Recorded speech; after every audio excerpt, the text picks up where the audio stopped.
dali que eles tiveram a chance, o jogo mudou por uns 15 minutos, que eles jogaram mais o nosso erro, a gente tentando jogar e eles conseguindo levar vantagem ali na pressão, e na segunda bola eles estavam também levando vantagem. Eu acho que aí a gente fez o gol, mas um pouco antes de a gente fazer o gol, a gente estava já começando a entrar no jogo. Aí depois a gente entrou no jogo e o jogo ficou melhor no primeiro tempo, e no segundo tempo a gente teve um domínio quase que total da partida, fez um segundo tempo muito bom. Boa noite, Diniz, Rodrigo Campos, parabéns não somente pela vitória, mas pelo desempenho do Vasco. E você sempre, de forma muito ética e correta, divide os méritos de uma vitória com seus jogadores, comissão técnica e até mesmo os torcedores. Mas hoje eu vou um pouquinho mais além. Qual é a sua satisfação pessoal quando você vê que muitas vezes esse esquema foi questionado, é perigoso, vai perder a bola ali atrás, e hoje a torcida gritando olé, absolutamente segura, com uma defesa muito sólida? Bom, isso aí porque a gente ganhou o jogo 2-0, né? Se entra a bola no erro do Barros ali e o Fluminense ganha de 1-0, já tá todo mundo questionando também.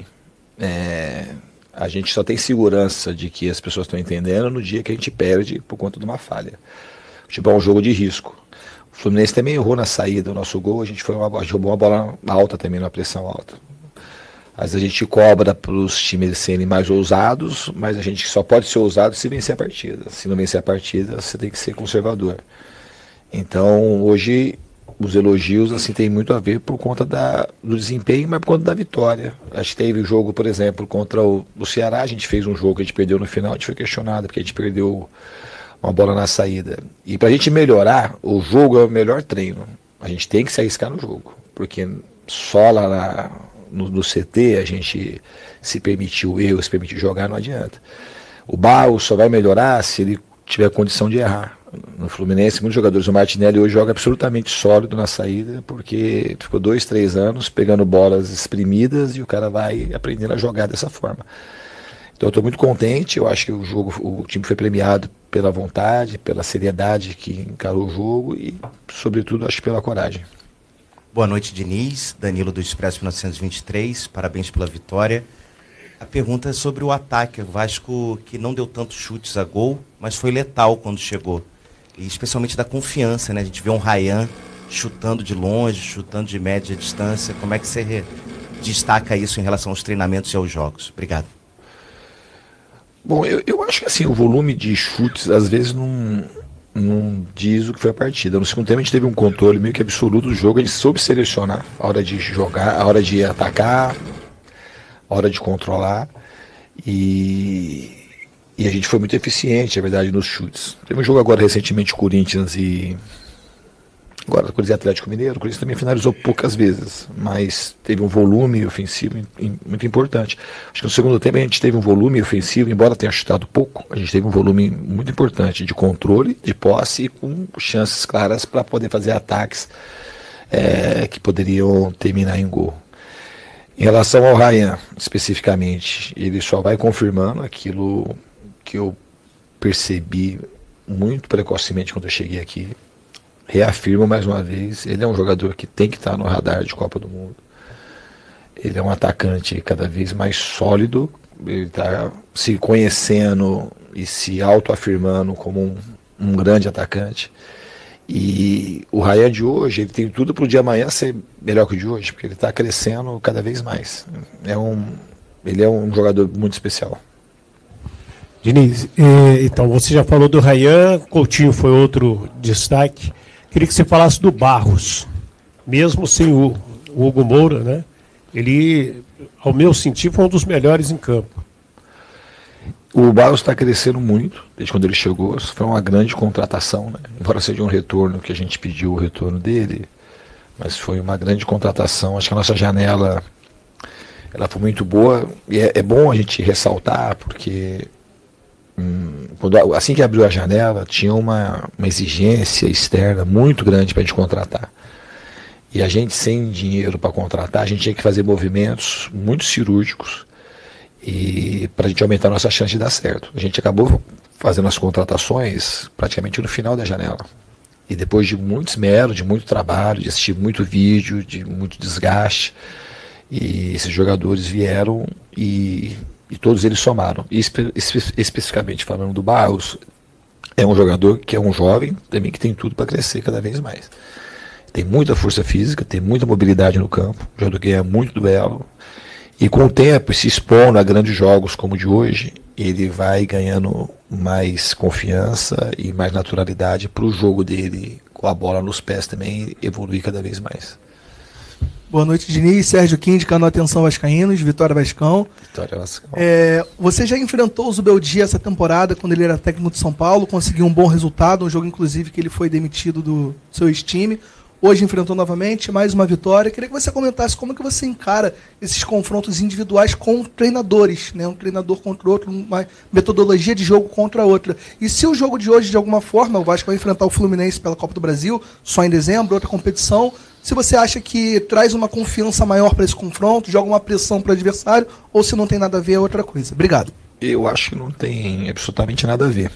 Em relação ao Zubeldia, ele é um dos grandes treinadores de futebol sul-americano. Eu já enfrentei ele algumas vezes, enfrentei quando estava no São Paulo, ele pelo Lanús. Sempre são jogos difíceis, acho que o Fluminense acertou muito na contratação dele. É um treinador diferente, os jogadores, os comentários, embora eu nunca tenha trabalhado perto dele, a gente tem amigos aí em comum, muito por conta da minha passagem no São Paulo e também agora ele vindo para o Fluminense. E as referências dele são as melhores possíveis. E os times que ele dirige sempre são times extremamente competitivos. Ele fez um grande trabalho no São Paulo, fez um grande trabalho no LDU, fez um grande trabalho no Lanús. E é sempre um prazer muito grande encontrá-lo. E mais do que isso, parece ser uma pessoa de ótimo caráter. Boa noite, Diniz. Sérgio do podcast Cruz Maltino. O Vasco está chegando naquele limite dos 45 que todo mundo conta como salvo, garantido na Série A. Você já pensa em, de repente, fazer um rodízio entre os jogadores pensando nas semifinais da Copa do Brasil? Não, absolutamente não. A Copa do Brasil é só em dezembro. Claro, não tem, faltam 2 meses ainda. A gente tem muita coisa para poder pensar. E para mim, todo mundo sabe que eu não sou um treinador de ficar fazendo rodízio só se precisar. A gente treina de maneira muito intensa e prepara os jogadores para aguentar a maratona de jogos. Obviamente, se uma hora precisar, um outro jogador ficar de fora, a gente vai estar atento para poder fazer isso. Mas eu não estou pensando ainda na Copa do Brasil, está muito longe. Diniz, boa noite, Lucas. Ele está aí. Nossa. De novo. Você mesmo. Grande encontro. Grande encontro, hein? Queria que você comentasse sobre as principais mudanças que você fez visto de um turno para o outro nas partidas contra o Fluminense, visando o resultado de hoje e a semifinal da Copa do Brasil que ocorrerá futuramente após o fim do Campeonato Brasileiro. Então, em relação à Copa do Brasil, eu não estou pensando absolutamente nada mesmo na Copa do Brasil. As mudanças que tiveram do primeiro jogo do primeiro turno para esse tem muita diferença, porque aquele era o meu segundo jogo do Campeonato Brasileiro. Jogado contra o Fortaleza, a minha estreia, e logo no final de semana seguinte a gente jogou contra o Fluminense. Então o time é outro em termos de jogadores e em termos de condição geral também. O time hoje sabe muito mais o que tem que fazer, como marca pressão mais alta, mais média, linha baixa, se sai jogando, se faz a bola longa. Então é um time bem diferente daquele. O que tem talvez que é igual, que isso é inalterável no Vasco, é a capacidade que o time tem de trabalhar. Desde quando eu cheguei aqui, é um time que trabalha muito, incessantemente. Então é um time que tem uma margem de melhora sempre grande, porque os jogadores eles são muito dedicados aos treinamentos. Boa noite, Diniz. Eduardo Alves, da Vável Brasil. Um dos trunfos do Vasco, não só nessa partida, como na sequência recente, tem sido a sólida dupla de zaga entre o Carlos Cuesta e o Robert Renan. Para além, é claro, da qualidade deles, eu queria que você comentasse algum aspecto que se destaque, essa química que eles têm mostrado, essa tranquilidade para performar, logo muito cedo. Bom, assim, de maneira geral, tem uma combinação ali de um jogador um pouco mais sério, mais viril, e um jogador mais técnico, né?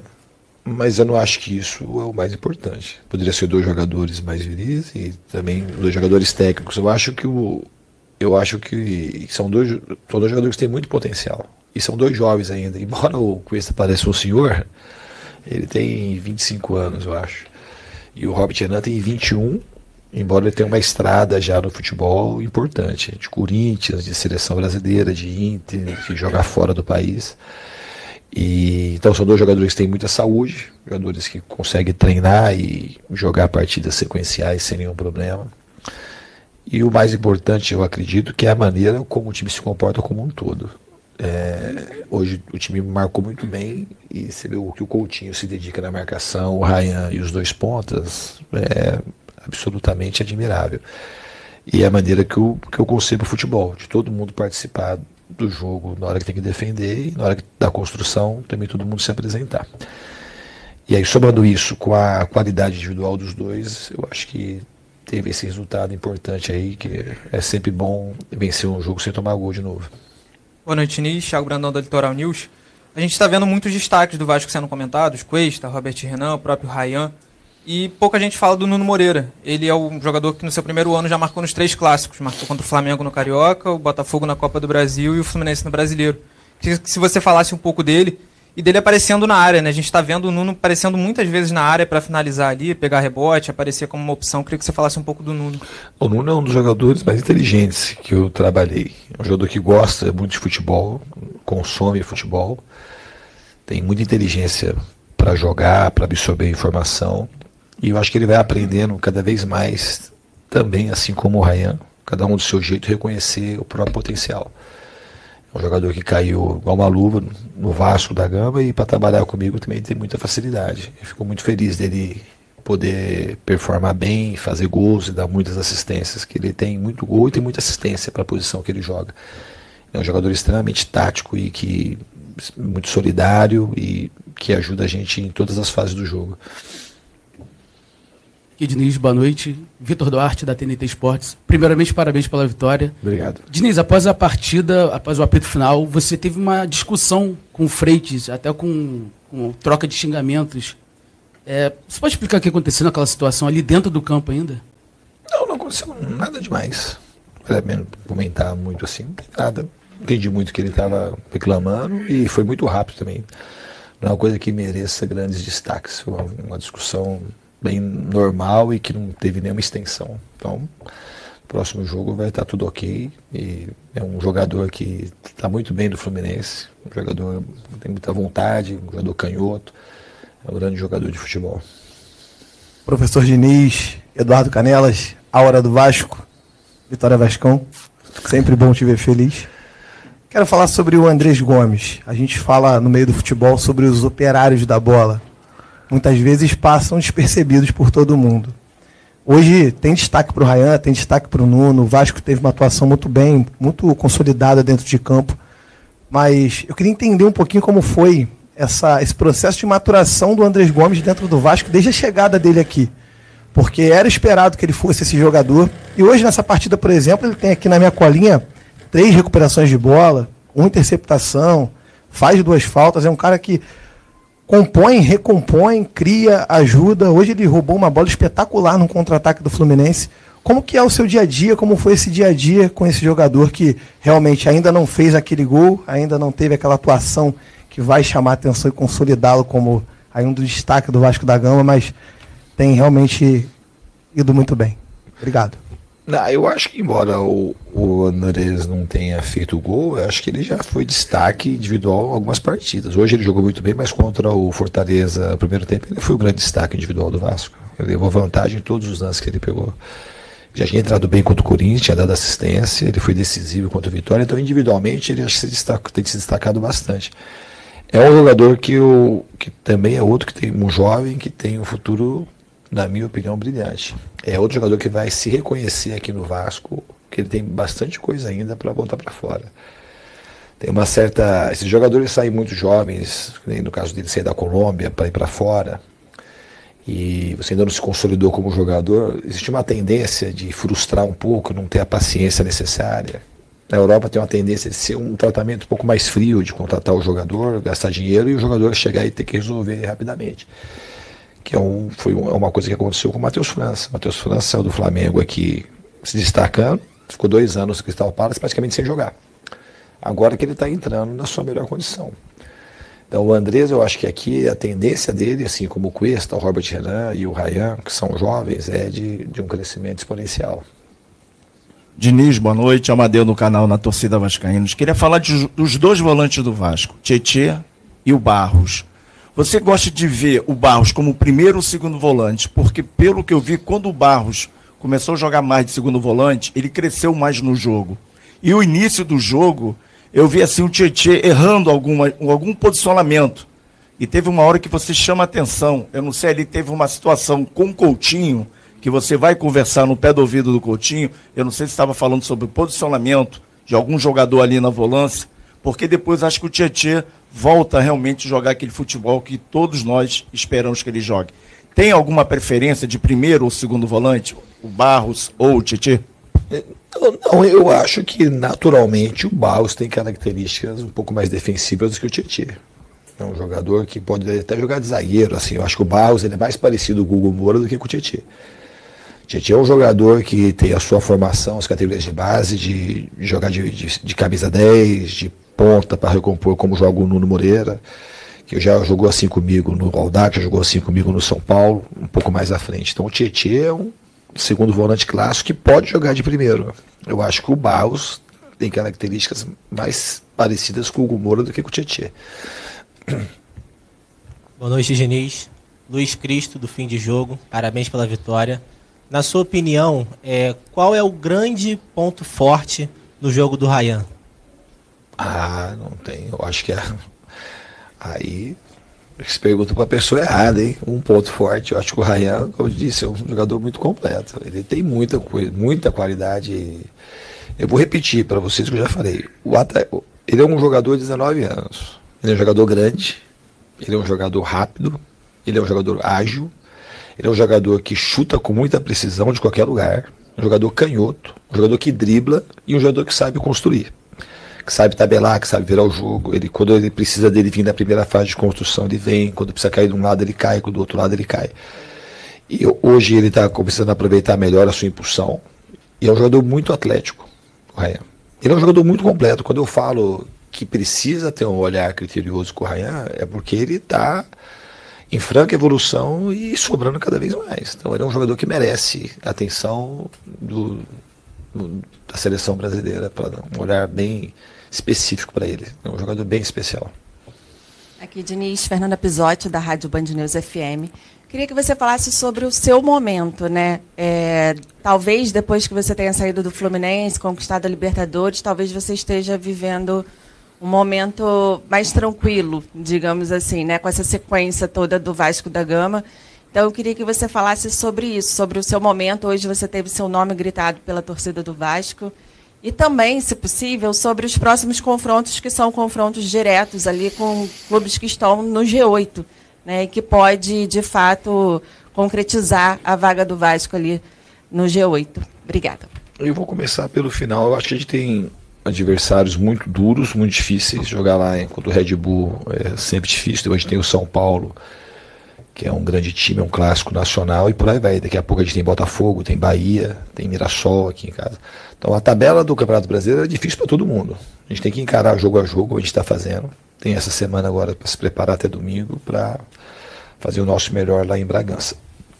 Em relação ao meu momento, o futebol é muito engraçado. Da minha passagem do Fluminense, se pegar lá, fiquei 2 anos e meio. Aí teve 2 meses, ou nem 2 meses, 40 dias que as coisas aconteceram de uma maneira ruim.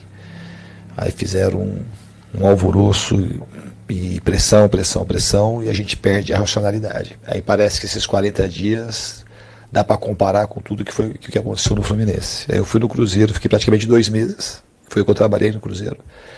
E aí, um mês atrás aí, por exemplo, um mês e meio atrás, aqui eu tinha um questionamento na entrevista. Olha o teu desempenho no Campeonato Brasileiro. Foi até o Joel que fez essa pergunta lá atrás. Num momento delicado, momento difícil, que a gente não consegue ampliar o olhar. Eu sou a mesma pessoa, não tem nada de muito diferente. É trabalho, e quando vem assim, fala assim, a gente trabalha. Aí faz aquelas perguntas rotineiras, o que é que precisa? Por que não entrou? Por que aconteceu? Aquela pergunta que é fácil de fazer, que você não tem resposta específica. Por que ganhou o jogo hoje? O Fluminense estava naquele até um pouco melhor do que a gente no jogo no primeiro tempo. Aí tem um lance individual, uma roubada de bola na frente. O Ryan fez um belo gol de novo, destrava o jogo e depois a gente joga bem. E podia ter acontecido diferente. Então a gente cria uma situação que a gente precisa para melhorar o debate do futebol brasileiro para todo mundo. E é isso, acho que vocês têm responsabilidade muito grande, ampliar as coisas. A lente não pode ser focada só no resultado. Hoje eu gostaria muito de... Não gostaria não é que eu gostaria, mas quando acontecer de ter uma derrota, porque um erro de saída, como eu comentei, que podia acontecer no lance do Barros no começo do jogo, e o jogo terminar 1-0, se as pessoas vão falar assim, mas esse é tudo errado, porque isso sempre que acontece. No Fluminense, uma das críticas muito fortes quando foi da minha saída foi porque era um jeito de jogar e eu só tinha um jeito de sair jogando. Mas só tem um jeito de sair jogando. Tá aí um jeito de sair jogando. Deu errado, deu certo. Mas é o jeito. Então, hoje tem que falar assim, ele só tem um jeito de sair jogando. Não tem que falar que o time jogou bem, não. Só tem um jeito de sair jogando. Então, se o critério é esse, se a régua para medir o meu trabalho especificamente é esse, então tem sempre o mesmo jeito. Faz 16 anos que é o mesmo jeito de sair jogando. Só que a gente vai melhorando. Porque assim, se trabalha, assiste vídeo e fica e se dedica a vida inteira para as coisas acontecerem do jeito que a gente realmente é a nossa chance de vencer.